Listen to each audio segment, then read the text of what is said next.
des bus ultra modernes pour pouvoir faire face à une demande en qualité dans le secteur du transport.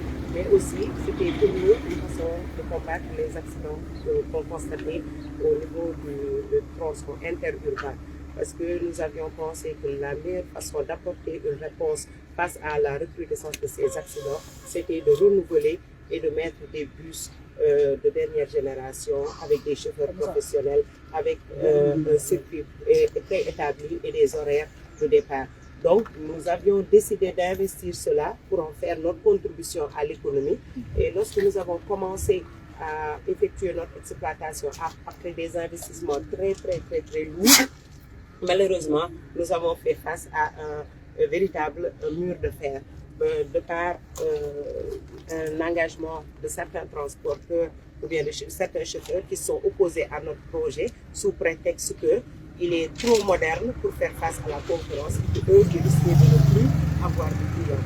Et malheureusement, l'administration qui devait nous protéger à un certain niveau nous a laissé à nous-mêmes préférant se ranger du côté de ces chauffeurs-là qui sont opposés à nous.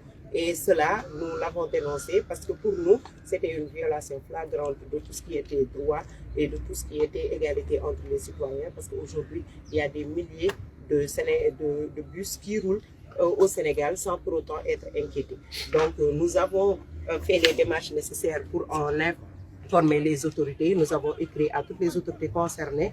Heureusement que la tutelle, qui n'était pas exactement au courant de ce problème, nous a donné raison et a demandé aux autorités déconcentrées au niveau de Saint-Louis de revenir à la raison et de nous laisser travailler.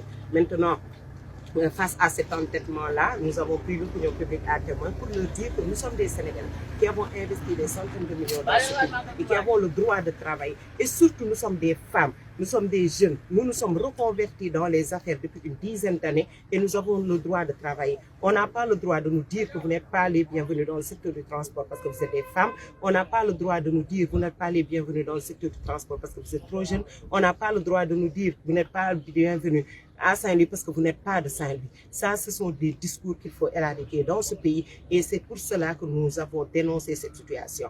Maintenant, nous avons décidé, nous, de continuer à exploiter parce que nous sommes dans la légalité, nous sommes dans notre droit et cela a été confirmé par toutes les autorités de tutelle, que ce soit le ministère des Transports, que ce soit le ministère de l'Intérieur, que nous remercions parce que vraiment, lorsqu'ils ont été au courant durant ces 72 ans, ils ont pris toutes les dispositions pour qu'on respecte nos droits et qu'on nous laisse travailler. Nous avons investi, nous avons recruté des jeunes dans ce pays. Nous sommes en règle avec notre administration. Ce que nous demandons, c'est que aussi aucun citoyen ne peut faire la loi dans ce pays. La loi appartient à l'État. Il faut aussi que l'État prenne ses responsabilités pour que tous les citoyens qui ont envie de travailler, qui ont investi dans leur pays, soient protégés et soient sécurisés. Ça, c'est un signal fort qui va décourager certains qui voulaient investir et aujourd'hui qui ont peur. Moi, j'avais décidé d'abandonner, mais heureusement que j'ai eu des milliers de soutiens qui m'ont encouragé à continuer à persévérer. Mais c'est très dur. Aujourd'hui, les jeunes avec qui nous travaillons sont des jeunes qui sont qualifiés. Ce sont des assureurs, ce sont des chauffeurs professionnels, ce sont des experts dans leur domaine et qui ont tout abandonné et qui sont investis à fond dans ce projet parce qu'ils y croient. Ils y croient. Le Sénégal ne se fera qu'avec nous-mêmes. Nous avons décidé, dans les secteurs dans lesquels nous nous sommes engagés, à les moderniser et à apporter une valeur ajoutée, comme nous l'avons fait dans le HAC. Nous avons décidé de l'apporter dans le transport. Demain, quand nous serons dans un autre secteur aussi, nous aurons la même démarche. Il faut aussi qu'on continue à croire en nous, mais nous avons besoin d'être protégés et d'être sécurisés par nos autorités. Le gouvernement, vous êtes convaincu par les transports.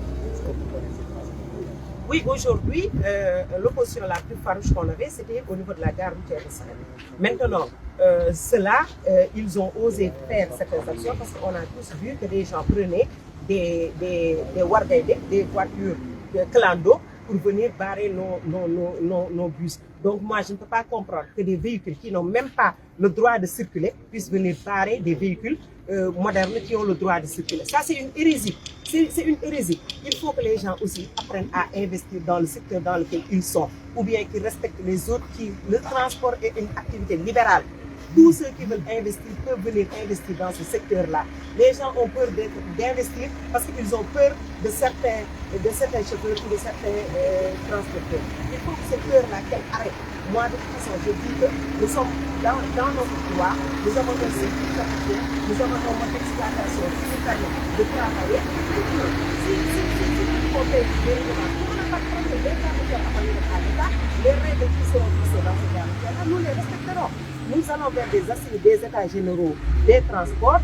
Nous invitons l'État à régler pour de bon cette question. Il faut qu'on organise ce secteur et que tous ceux qui ont envie d'investir soient encouragés à venir investir. Tous ceux qui ont envie d'accompagner le processus de modernisation du transport puissent le faire. Nous avons pris le risque de le faire parce qu'aujourd'hui, nous mettons en circulation des bus avec 0 km, des bus climatisés, des bus avec Wi-Fi à bord, des bus avec de l'eau fraîche à bord, qui roule avec 19 degrés de température. C'est notre choix. Nous avons décidé de le faire et nous avons décidé de le vendre au prix du marché. C'est ce qui fait peur aux gens. Parce que tout ça pour 6 000 francs, mais c'est notre option. Nous ne travaillons pas pour gagner énormément d'argent. Nous travaillons pour écrire notre nom en lettres d'or dans l'histoire. Le gouverneur de Saint-Louis, qu'est-ce que vous avez donné comme explication? Et qu'en est-il de sa implication?